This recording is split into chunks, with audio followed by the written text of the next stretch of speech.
Today's guest is an entrepreneur, mentor, and doctor. After impacting thousands of patients' lives and building a $1 million chiropractic practice, she hit burnout and realized her dream had turned into a nightmare. Today, she's going to share with you new insights, ideas, and information to conquer Selfless Syndrome. Would you please help me welcome our good friend, Dr. Alex?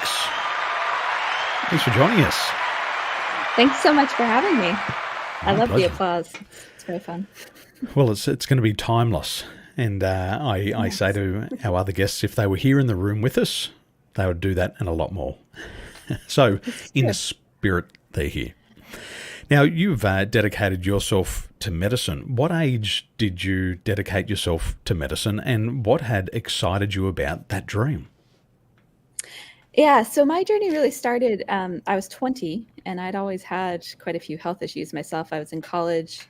I actually have a degree in comparative literature, which has nothing to do with medicine. But I was sick all the time and missing class, and just my quality of life was terrible. And I found a chiropractor and started getting adjusted. And my asthma went away. I went for a run one day and forgot my inhaler and haven't used it since. I've run a marathon since then. I was getting headaches all the time, and I was getting allergy shots at the time, and stopped all of that. And, it totally transformed my health. So that set me on the trajectory to becoming a chiropractor. And then that has obviously evolved, which we'll dive into with my story, because it ended up not being the dream. But I was doing a live event in Sydney, Australia, and we had a few hundred people there. And one of the other guest speakers, by the name of Ida Buttrose, she has a medal of, I won't call it a Medal of Honour, but an Australian medal or something like this, an Australian order, very popular lady in Australia. And she said that the dream doesn't have to last forever. And I've had the same thing. I've woken up in the morning and I've been in the middle of a dream, and I want to get back into it. So I try to fall back to sleep, but I can't get back into it. Other dreams I never want to go back into, but I kind of drift back into sleep and I'm back into that same nightmare once again. So what were some of those things that you had become aware of once you realized that your dream had become a nightmare? So the big ones were, I've told my story in various contexts, but I essentially ended up starting a practice. I graduated from chiropractic school. I was 28. I got pregnant almost immediately, which was not part of the plan. And we were moving to Alaska. So I literally found out I was pregnant 3 days before we came. I was working for somebody. Long story short, that guy actually ended up in jail for like 25 years. And so I started my practice when my son was 6 weeks old. And it was very much a reactionary thing, because I had a lot of strife. That first marriage did not last, and I ended up getting divorced. But I used building a business as a way to hide from dealing with the hard things in my life. And so that was the first sign. And I really actually didn't recognize that until recently, but it was a lot of, put my head down and go. And I was doing things and building things with everyone else in mind, my patients and my staff, and not really paying attention to myself at all. And so, the big signs were I ended up with 6 tears in my wrist, because chiropractic is a very physical job. And so, when I was seeing 130, 140 patients a week, it took a toll on my body big time, because I wasn't making time, to keep myself strong and do the things I needed to do. And the big moment was I'd actually just bought a 6,000 square foot office building and finished remodeling it. And I had this moment where I walked upstairs into my very beautiful new office, and I just looked around and I sat down and cried, because it wasn't my dream. I'd built this thing that just wasn't serving me. I had thyroid issues. My hair was falling out. I was going hoarse. It was always stress. And I just wasn't enjoying it. And I didn't really see a way out. And I know that was something you were sharing your audience can experience. So you had tears in the wrists. You've gone through a marriage separation or relationship separation. You've got a 6,000 square foot office. What were some of the feelings that you were going through? Because a lot of people, the Cleveland Clinic says we have 60,000 thoughts per day, and it's just this flow of consciousness, and people aren't always aware of those thoughts inside of their mind, but oftentimes they're aware of a certain feeling in the body.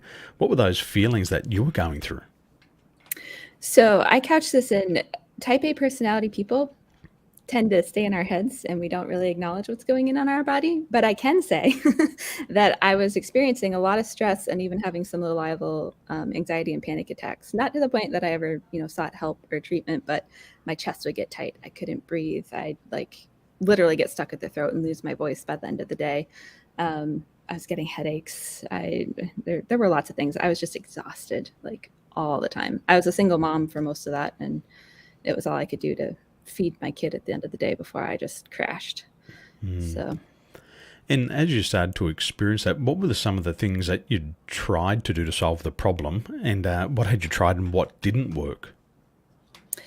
yeah, so I tried to go back to the things that I always knew, like in my 20s, and I'm 37 now, so all this happened in my early 30s, but I'm older than I look, actually.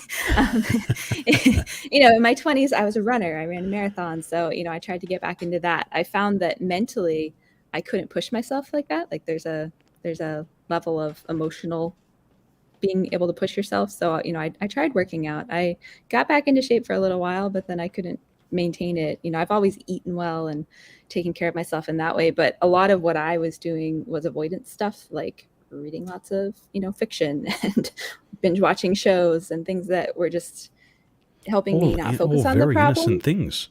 All very innocent things, but it doesn't actually solve anything. Right? There's a healthy way to use that stuff, and there's a very unhealthy way when you're using it to run because you don't know how to deal with what you're facing. It's not a healthy outlet, I would say. Now, you talk a lot about selfless syndrome, and especially impacting women. Did this lead to selfless syndrome for you? And how do you define selfless syndrome? So I define it, specific to women, and I'm starting to think it does apply to men some in the service-based business world, but it's that innate desire we have to take care of everyone and everything else except ourselves. So we have no boundaries. We're always getting put last. And as a result, we just keep running on this wheel where there's less and less time for us and what we actually need. And we're trying to give, but we have nothing left to give from. So. All the time's gone. All the resources are gone, all the energy's gone. And at the end of the day, only time to binge watch Netflix. Yeah. Because that's exhaustion. Yeah. For other people, what are you seeing in them, and how is it showing up in other people? You've had your own signs and symptoms, but I'm sure it shows up in many other ways. There's that workaholic nature, just work, serve, build. How else does it show up? So with a lot of the women I work specifically with women, but again, I think this translates into both genders of the world. I see a lot of things like they're burnt out. They've gained weight and they can't lose it. They are trying things that used to work for them and it doesn't work anymore. I see a lot of anxiety and depression, especially after, pandemic and everything we've been through there. I see lack of passion, being stuck, not sure what their next steps are, but knowing that they're not happy where they're at, and not really sure how to go forward from there. So those are a few of the things. The topic of passion is an interesting one, and I believe a lot of people who are coming into their late 30s, 40s and early 50s still haven't figured out what they're passionate about. And they go to work and they think, well, I must be passionate because I'm going there for 2,000 hours a year. I must enjoy it. But logically, it probably makes a lot of sense for a lot of these people who are really stuck in the head. Well, Dr. Alex, it pays the bills. Right. It's a good job. It's not a bad job. People have got it worse than me. It could be worse. People don't have jobs. And I think they get into that rationalization. They get into that justification, but they're so dissociated from the feelings. I learned once that the highest rate of heart attacks in America was on Monday afternoon because people have had the weekend off. They come back to work and the heart goes, not another day of this. Yeah. So what would be the things, maybe even some self-talk, because sometimes people say things to themselves that they wouldn't say to other people. What's the self-talk that accompanies this selfless syndrome? Super negative. I often talk about the way we talk to ourselves. We'd never say that to another person. And there's a lot of just awful, negative, very harsh, very judgmental thoughts. And, a lot of what's driving that, I go to like root cause in terms of approaching your body, but then like the root cause of that, which has more to do with our mind and, how connected we are to our body. I actually just finished a certification in heart math, which is all about getting out of your head and into your heart, because in your heart is where intuition lies. And it's also not always what feels safe or secure or, but when we honor what our body's trying to tell us. And that was the thing. Like when I bought that building, I, in my gut, knew it was a terrible idea. And I had a whole journey that actually ended up to me filing for bankruptcy in the US last year on that initial business. Just sequela of events, like everything that could have gone wrong went wrong. And, I've come to peace with that, but it stemmed from not listening to my intuition and my gut in the beginning. So the first thing is just that connection. And all you do is like start to focus on your body. Say, where do I feel this? And with the heart math, from my understanding with heart math, is there's a big focus on coherence and having the head, the heart, and the gut aligned. And one thing I learned about the gut being our enteric brain, it's one of the biggest brains in the body, and it's got more than 500 million neural networks. But a lot of us don't listen to our gut. And we say one thing in our head, and the gut says, this is not right. This is going to end up in disaster. And the brain says, but I can make $1 million at 6,000 square feet. I can do 150 patients a week. But the gut says, this doesn't make me feel good, doesn't make me feel better about who I am. Sometimes even the gut, it talks about devaluation. I don't feel worthy. But the head says, what do you mean? You're a doctor. What do you mean? You're earning 7 figures. How could you not be worthy? Yeah. And, and there's a difference between how things look on paper and what the experience actually is. And, I've had to learn a lot with being driven and, always looking for the next thing. I have a podcast too. My focus this week is what really drives us. Like, and for a lot of people, it's this feeling of, not being enough, a lack of self-worth, and also avoiding dealing with the hard things because it feels uncomfortable. And if I can earn 7 figures, I'll be so busy. I can just repress all of that other stuff there and I'll leave it over there till I'm 65 and retired. Then I'll deal with all the repressed stuff. Yeah. So when women start to experience this selfless syndrome, what are the risks of inaction? What is the risk of not solving this problem? Well, it's a lot, honestly. A lot of health issues. Like women struggle with, many of the same primary health killers in the US. We've got our top 5. It's heart disease and cancer and a few other things. But underneath all that, it's really terrible experiences with perimenopause and menopause, or infertility, or, anxiety and depression being really high. It's always being stressed, terrible quality of life, like not being able to keep up with all my clients are like, I want to be able to hike. I'm in Alaska. I work with people all over, but they want to be able to hike and play with their kids and their grandkids, and just not feeling like they have the body that's capable of doing that, and being so disconnected, like they don't even know what their passion and enjoyment is anymore. So, really living a passionless life, I think, is the biggest thing to me. That makes the biggest impact. We say with our goals, 97% of the population don't have goals,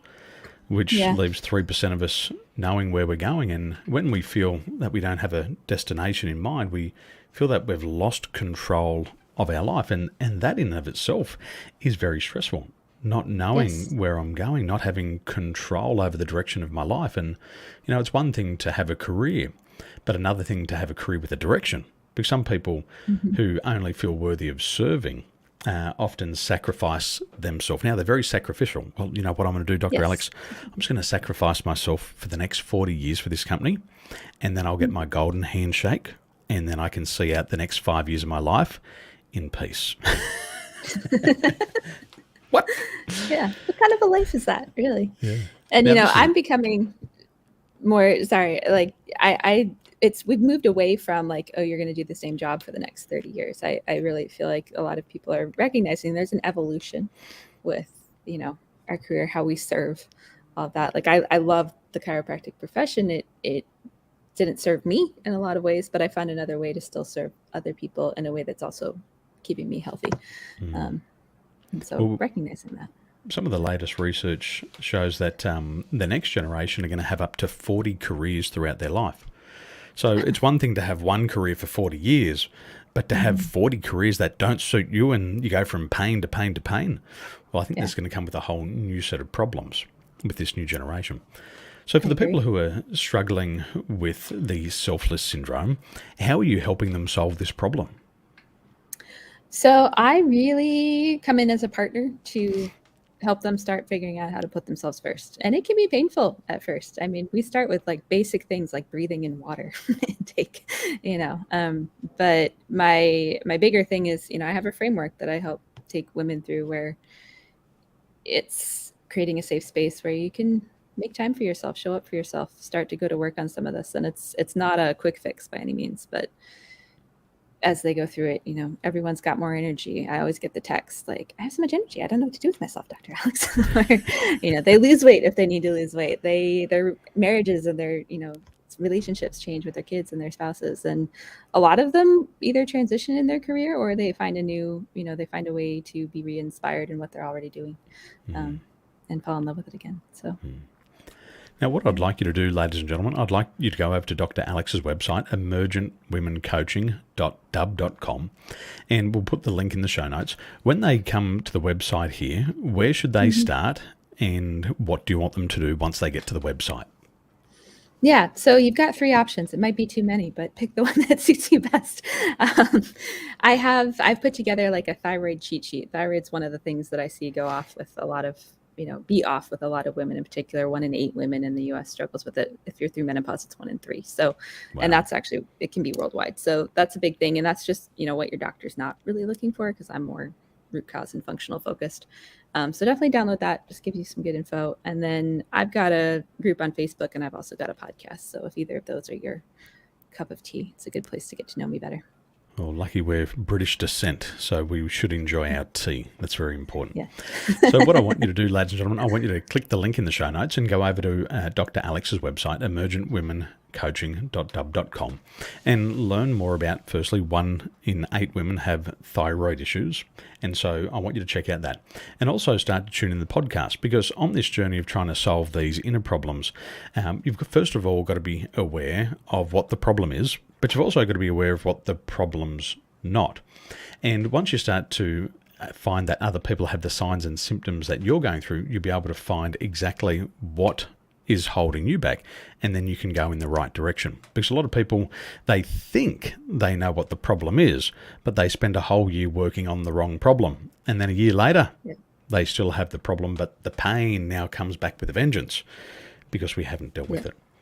So, Dr. Alex, thank you so much for joining us and sharing your insights. And if you're overworked, if you're doing everything for everybody else, if you're not putting time aside for yourself, and maybe you don't even feel worthy of doing good things for yourself, perhaps this is a good sign for you to reach out to Dr. Alex. Dr. Alex, thank you so much for joining us. And one final thought of somebody who hasn't asked for help yet. Is asking for help a sign of weakness? What is it? Or is it a sign of strength? Absolutely not. It is definitely a sign of strength. And, just know you're not alone. The thing I hear the most, because I do more group focus now, and every woman I work with is like, oh, it's not just me. So it's not just you, and men too. So reaching out, asking for help, and getting connected is not a weakness. It makes you strong. Excellent. Do it now, ladies and gentlemen. The link is in the show notes below, emergentwomencoaching.dub.com. Download your free t-shirt, your free cheat sheet today. Join the group and listen to the podcast. Dr. Alex, thank you so much for your time, and have a wonderful day. Ladies and gentlemen, remember, one new idea at the right time is enough to change your life. Have a wonderful day.